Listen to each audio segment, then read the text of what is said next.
In the spring of 1846, 87 pioneers set out for California. They were chasing the same dream that was drawing thousands of Americans westward, a dream of land, opportunity, and a fresh start beyond the frontier. Among them were the families of George Donner and James Reed. They were not explorers seeking glory. They were ordinary people, farmers, craftsmen, merchants, parents, and children who packed everything they owned into wooden wagons and began the long journey west. The road ahead stretched for nearly 2,000 miles. It would take months to complete. There would be rivers to cross, deserts to endure, and mountains to conquer. But countless others had already made the journey. There was every reason to believe they would too. As the wagon train rolled across the Great Plains, spirits were high. The emigrants camped beneath vast star-filled skies. Children played beside the wagons. Each passing day carried them closer to California. Closer to the future they imagined for themselves. If anyone had told them what awaited them in the mountains ahead, they would never have believed it. Because before the year was over, the Donner Party would become one of the most infamous survival stories in history. The journey remained uneventful for months. The wagon train followed the well-established Oregon Trail westward. The routine was familiar. Travel by day, make camp by night, repair wagons, care for livestock, push onward. Life was difficult, but manageable. Then they heard about a shortcut. A man named Lansford Hastings had published a guide promoting an alternate route to California. According to Hastings, immigrants could save valuable time by leaving the established trail and cutting southwest through the Wasatch Mountains and the deserts beyond the Great Salt Lake. The proposal was tempting. Every immigrant understood the importance of time. The sooner they reached California, the safer they would be from winter. A shortcut seemed like an opportunity too good to ignore. Some travelers expressed doubts. Very few people had actually used Hastings's route.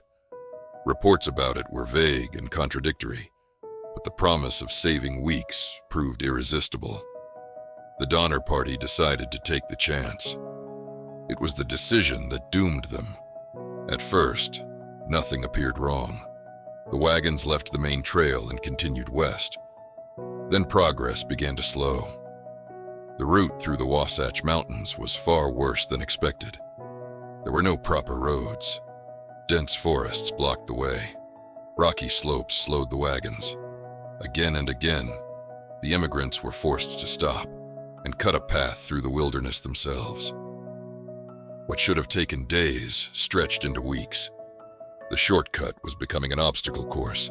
A day was lost, then another, then another. Soon frustration spread through the wagon train. Arguments broke out. Supplies dwindled. Yet turning back no longer seemed possible. The immigrants had committed themselves to the route. They could only continue forward. Then they reached the Great Salt Lake Desert. The sight before them was terrifying. A vast expanse of salt flats stretched toward the horizon. No trees, no rivers, no shelter, almost no water, just heat and emptiness. Crossing it would be a gamble, but remaining where they were was not an option. The wagon train pushed onward. The desert proved even worse than feared. The heat was relentless. Animals wandered away in search of water. Oxen collapsed from exhaustion. Wagons became stranded. The immigrants pressed forward through a landscape that seemed almost lifeless. Every mile felt harder than the last. Some traveled through the night to escape the daytime heat. Others simply struggled to keep moving. By the time the wagon train finally emerged from the desert, they had lost animals, supplies, and precious weeks. The truth was now impossible to ignore. The shortcut had failed. It had not saved time. It had stolen it. And winter was getting closer. As summer faded into autumn, the emigrants finally approached the Sierra Nevada mountains. The peaks rose before them like a wall across the horizon. Beautiful, silent, unforgiving. California lay beyond them. For the exhausted pioneers, the journey finally seemed near its end. Just one final obstacle remained. Cross the mountains, reach California, start a new life. Then everything began to unravel. Tensions within the wagon train had been growing for months.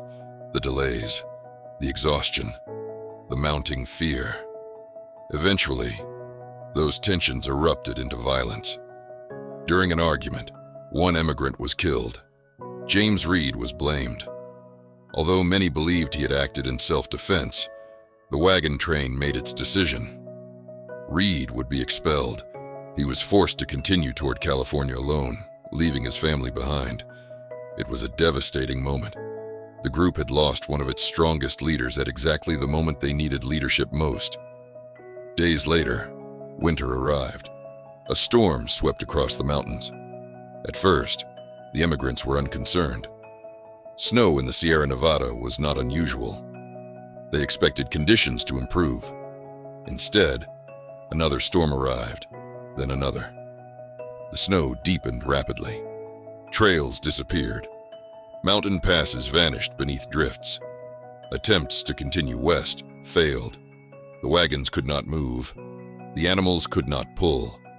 The Donner Party was trapped. California was less than 100 miles away, yet it might as well have been on the moon. The immigrants established winter camps near Truckee Lake, now known as Donner Lake. Cabins were built. Supplies were gathered. Families settled in and waited for rescue. Many believed the snow would soon melt. Week after week, snow buried the mountains. Entire trees disappeared beneath it. The world beyond the camps became unreachable. Isolation settled over the immigrants. Then the food began to run out. At first, rations were reduced, then reduced again. The oxen were slaughtered, then the horses, then the dogs. Families boiled animal hides. Leather was cut into strips and eaten. Every meal became smaller. Every day became harder. Hunger dominated every conversation. Children cried from starvation. Parents watched helplessly. The cold seemed endless. The nights seemed longer. The future seemed darker.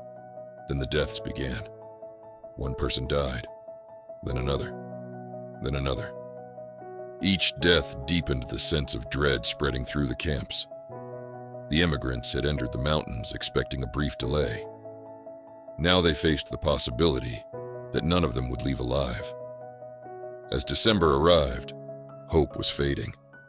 If nobody escaped the mountains, everyone would eventually starve. A desperate plan emerged. 17 volunteers would attempt to cross the Sierra Nevada on foot.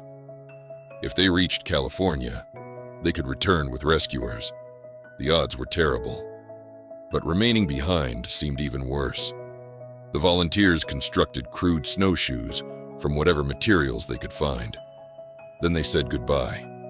Parents embraced children. Friends embraced friends. No one knew who they would see again. The group disappeared into the snow. History would remember them as the Forlorn Hope. It was a name they would earn. The journey was a nightmare. Deep snow swallowed every step. Food disappeared quickly. Exhaustion consumed the travelers.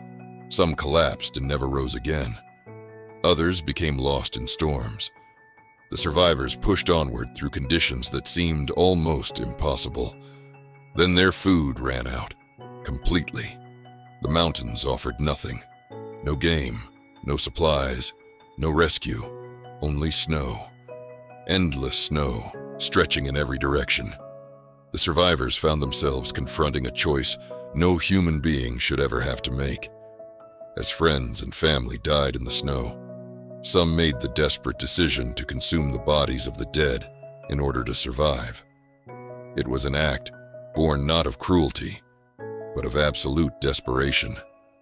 That terrible decision would forever make the Donner Party one of the most infamous survival stories in American history. Yet even then, those who remained alive kept moving forward, driven by the knowledge that dozens of men, women, and children were still waiting for rescue. After weeks of unimaginable suffering, a handful finally staggered out of the mountains and reached California. The alarm spread immediately. Rescue parties were organized. Time was running out. In February 1847, the first rescuers finally reached the camps. What they found was heartbreaking. The survivors were skeletal. Many could barely stand.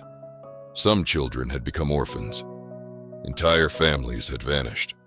The rescuers distributed food and began leading survivors to safety. But the snow remained deep. Not everyone could leave. Some had to stay behind and await for another rescue mission. For them, the nightmare continued. Over the following months, additional rescue parties fought their way through the mountains. Each brought more survivors out. Each discovered fresh evidence of the suffering endured during the winter. Finally, as spring arrived and the snow began to retreat, the ordeal came to an end. Of the 87 people who had begun the journey west, only 48 survived. 39 were dead. The cost was staggering. Families had been shattered. Children had lost parents. Parents had lost children. The survivors carried those memories for the rest of their lives. News of the tragedy spread rapidly across America. Newspapers seized upon the most shocking details. The public was horrified. The Donner Party quickly became one of the most infamous stories in the nation's history. Yet what makes the story so haunting is not how it ended. It is how it began. With optimism, with ambition, with ordinary families chasing the promise of a better future. There was no single moment that doomed them, no single catastrophe, just a chain of decisions and misfortunes, a shortcut, a delay, a desert, a storm, then another storm, small setbacks that slowly grew into disaster. Today, highways cross the Sierra Nevada in a matter of hours. Travelers speed past Donner Lake without a second thought. But the mountains remain. The forests remain. The snow still falls, and every winter it blankets the same passes where 87 pioneers once gambled everything on a dream that brought them to California. But at a cost few could have imagined, and left behind one of the greatest survival stories in American history.